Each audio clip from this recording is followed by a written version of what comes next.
Yo, yo, yo, what is going on, YouTube? It's your boy, Who's Dev, back at it again with my first actual Major League Baseball video.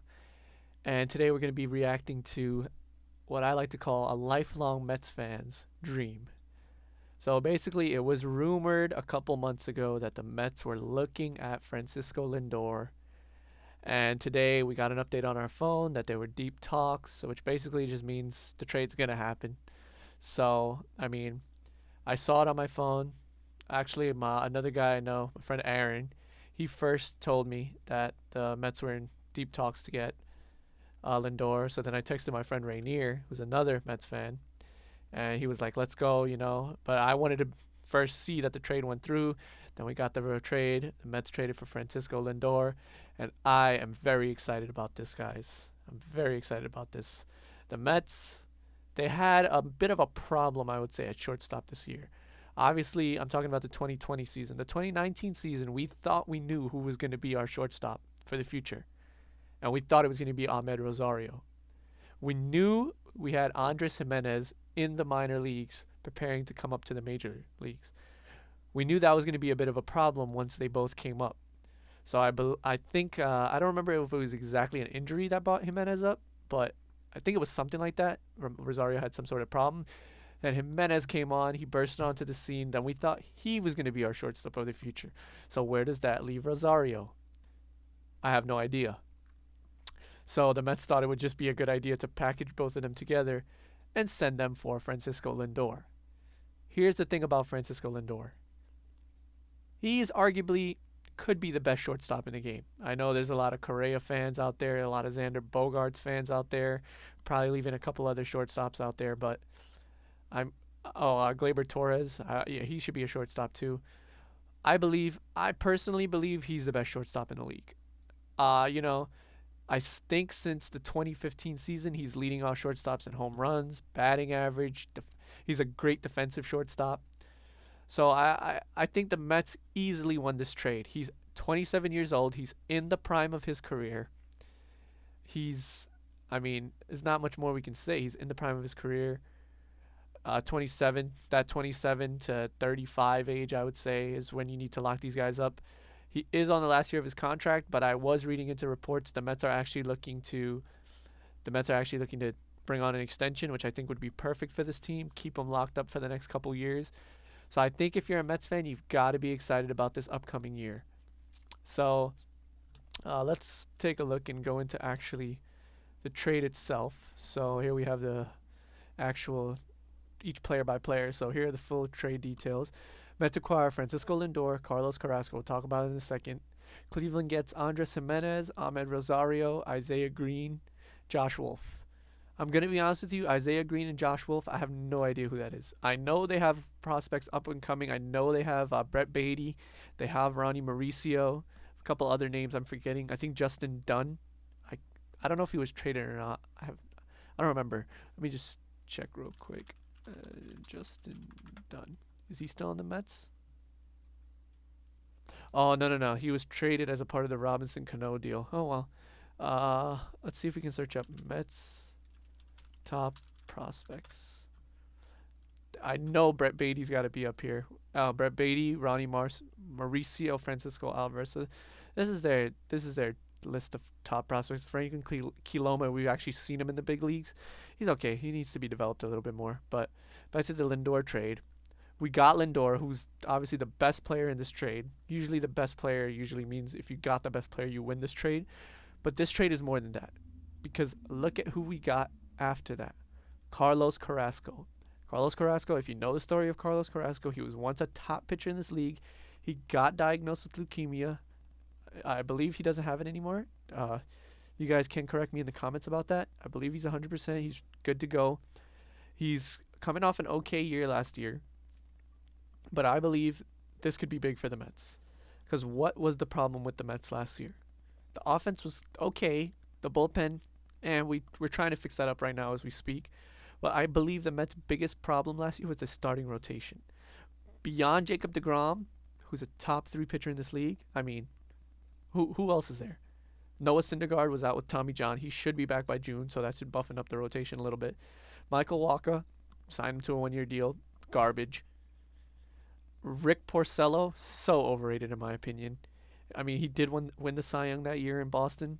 He's nothing. Rick Porcello, he was coming in every game. The only reason he would win is because the Mets would score 10 runs when he gave up 5 runs. So Rick Porcello, really nothing special.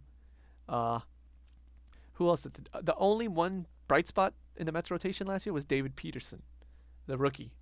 So he should be, he should be there next year. So next year we got DeGrom, we got Stroman. Stroman was supposed to be there last year, but obviously he opted out for COVID reasons. But now he accepted his qualifying offer, so he's going to be. So we got DeGrom, Stroman. We should get Syndergaard back in June, so that's our third man. Peterson is number 4. But there are talks about putting Seth Lugo in the starting rotation. I don't know how I feel about that. I believe he's better suited for the bullpen. So now this buffens up our rotation. This brings us that 5th man that we desperately need. So I believe the Mets rotation just got a lot better. The bad news, if you're a Mets fan, is this probably takes us out of the running for Trevor Bauer. I personally wanted Trevor Bauer as a Mets fan. But now, I mean, obviously I'm disappointed we got Trevor Bauer, but I think this trade works out good for the Mets. We got Lindor. We now have Carlos Carrasco. He can do something to our rotation. It definitely can't make it worse, in my opinion. Has to make it better. So I believe the Mets are poised. Now for the Cleveland Indians, I don't know where this puts the Cleveland Indians, if I got to be honest with you. Obviously they lost this trade. I don't think you can come out saying the Cleveland Indians won this trade by any means necessary. They got two shortstops. I believe the prize here is Andres Jimenez. I don't know what they're going to do with Rosario. Maybe try to find him another position. It is in the American League, so they will have a DH. I don't know what they're possibly going to do with that. These 2 prospects, I mean, they're just fillers at this point. I don't know if any one of the 2 of them turns out to be good, but this is one of those trades that if these 2 prospects turn out to be like something amazing in the future, then people are going to see Cleveland win this trade, depending on how these Lindor and Carrasco work out. But for right now, the Mets easily won this trade. Very, very easily won this trade. And as you can see here, they managed to keep 2 of their their top 2 prospects. Ronnie Mauricio, who's another shortstop. So we're going to have to work that out in the future. Maybe package him in a trade or something. But we'll see where that goes. The Mets, they can only go up from here. Obviously, we know they're in the running for George Springer. The Blue Jays offered him a contract. Based on what we saw, it wasn't even near what he wanted. I believe the Mets should go out and try to get George Springer. He's going to be their one natural center fielder that they haven't had in so long. They've been missing a center fielder for a while. So that'll toughen up our lineup. That'll give us a leadoff spot that we need. We can back him up with Pete Alonso, back him up with Lindor, back him up with McNeil. Who else? Michael Conforto, who I believe is due for a really solid year. We got Jeff McNeil. We got our catcher, James McCann. Even though we didn't get JT Realmuto, I still like the James McCann pickup. A really good pickup at the end of the day. And our rotation's solid. Our bullpen needs some work. I mean, we have Edwin Diaz. He's either really good or really bad. There's no in between with him. We have Trevor May. We picked him up from the Twins. It's a good pickup. Seth Lugo, I believe, should be there to help our rotation. Robert Gazelman. We have Jeurys Familia. The question with the Mets is, there's 2 questions with the Mets. Can we win the NL East? That's the number 1 question. And can we catch up to the Dodgers? And now I believe the Padres. Can we catch up to those 2 teams? Do I believe the Mets can win the NL East? I do. I think you look at a team like the Phillies, disappointing, always disappointing. Nothing more can be said about the Phillies. They're just not that good. The Marlins, they made the playoffs last year. This year, I believe we're going to have a full season. So I don't see the Marlins doing anything special. I do believe they're going to be at the bottom. It's between them and the Phillies. I'm not sure. The Braves are the team to beat in the East. The Nationals are middle pack. They're either good or they're bad. Obviously, they won the championship 2 years ago. Last year, they were at the bottom. But they do have Scherzer. They do have Strasburg. They have Corbin. They have a good offense. So we'll see what we see from the Nationals this year.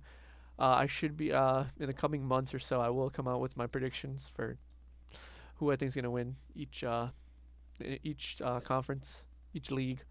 So each division. We'll see where that goes. So for right now, Our biggest competition is the Braves. Can we challenge the Braves?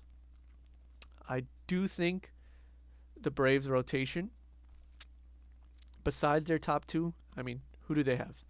Besides their top two of Max Fried and Ian Anderson, Mike Soroka's coming off an Achilles. We don't know what kind of pitcher he's going to be. To be honest with you, I don't even know who else they have on their rotation. The offense is good. The offense for the Braves is good. I will say that. I mean, Ronald Acuna, Freddie Freeman, who just doesn't seem to be slowing down. Uh, who else do they have? They have Tyler Flowers.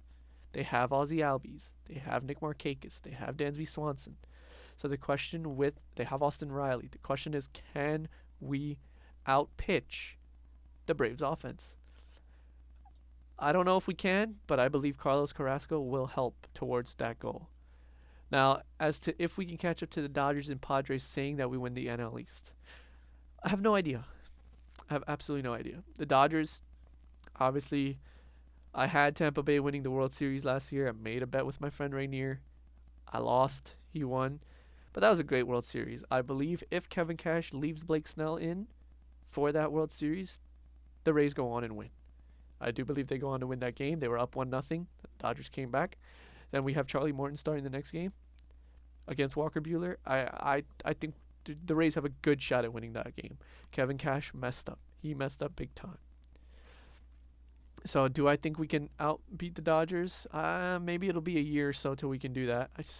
Still think the Dodgers are up there. They know what they're doing. The Padres are looking good, but they're in the same division as the Dodgers, so it'll be nice to see who's number one, who's number two there. But I do see the Mets making the playoffs. Hopefully we can make it back to a World Series. I have a lot of Mets fans, a lot of Mets friends. I know my friend Wally. He likes the Mets.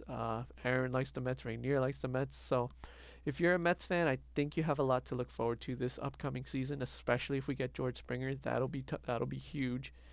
So, I mean, the Mets are in a good position.